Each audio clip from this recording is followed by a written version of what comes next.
Hi, this is Ben Simon, Music Director of the San Francisco Chamber Orchestra, and I'd like to welcome you to the Simon Says Show. Today we're hearing about young Mozart and when he was naughty. Born on a bitter cold late January day in Salzburg, Austria, 1756, Wolfgang Amadeus Mozart showed extraordinary musical gifts at a very young age. His older sister Nan Erl, herself a talented musician, recalls her younger brother watching and listening to her practice the piano. By the age of 4, he could play her pieces better than she could. His father Leopold, himself a well-respected violinist at the Salzburg court, began copying down Wolfgang's first little compositions when he was only 5 years old.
By the age of 12, he had already written his first opera, La Finta Semplice, as well as 8 symphonies and dozens of smaller works.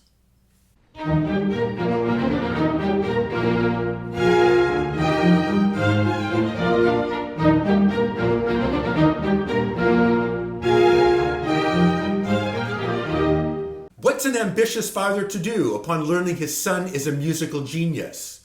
Well, show him off to the world, that's what. In an era when travel was difficult and dangerous, the Mozart family, mom, dad, sister, and brother, went on the road. They started in 1762 when Wolfie was 6 and spent 3 weeks in Munich. Later that same year, they spent 3 months in Vienna.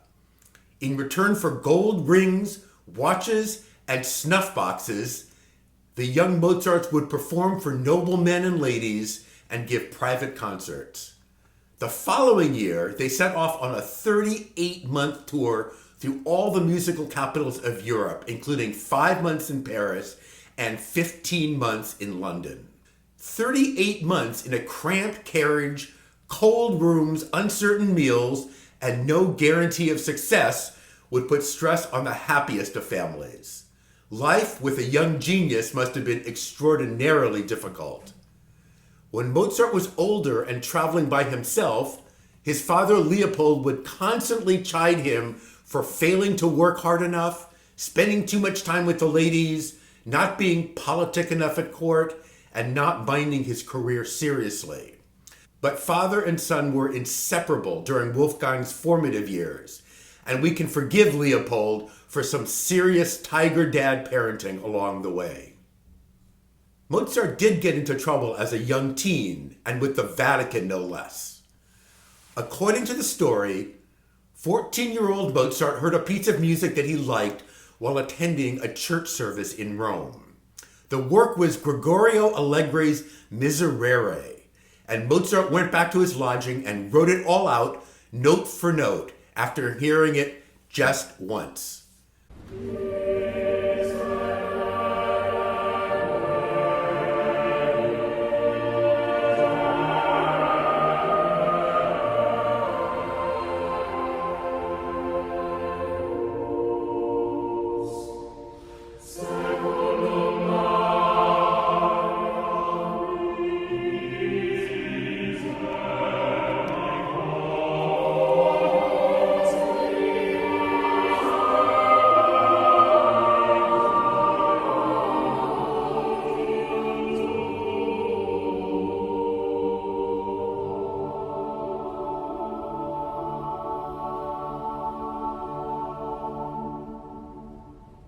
Unfortunately, this music had been forbidden by the church to be copied or performed, and when Mozart's copy surfaced, the Vatican was angry.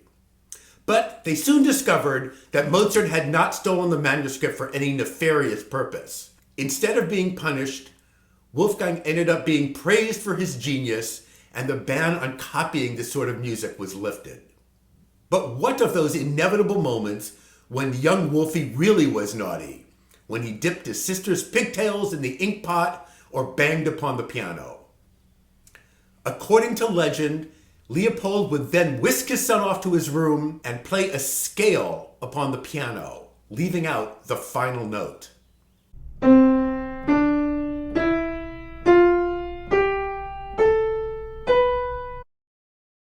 This would apparently bother the young genius so much that he would rush out of his room, down to the piano, play the concluding note, sigh deeply, and then apologize to his father for any previous ill behavior.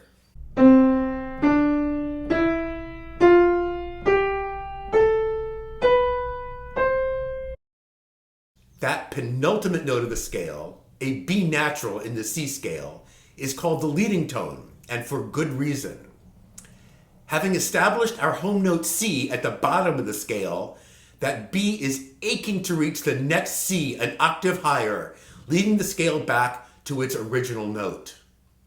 The power of that leading tone to demand its resolution is a driving force in the creation of musical drama, of tension and release in all classical music, at least until Arnold Schoenberg and his followers developed atonal music in the beginning of the 20th century. Young Mozart didn't need an explanation for the discomfort he felt with an unresolved leading tone. He just knew that he needed one more note, that resolution, to be able to breathe freely again.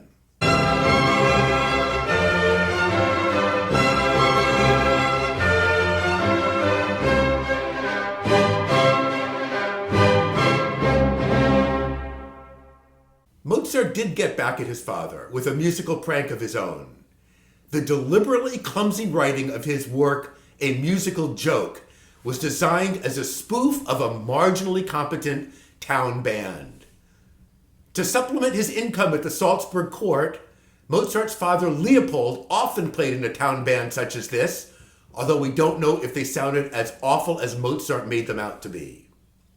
Here is an excerpt from the second movement, Minuetto, in which our local horn players are having a very hard time.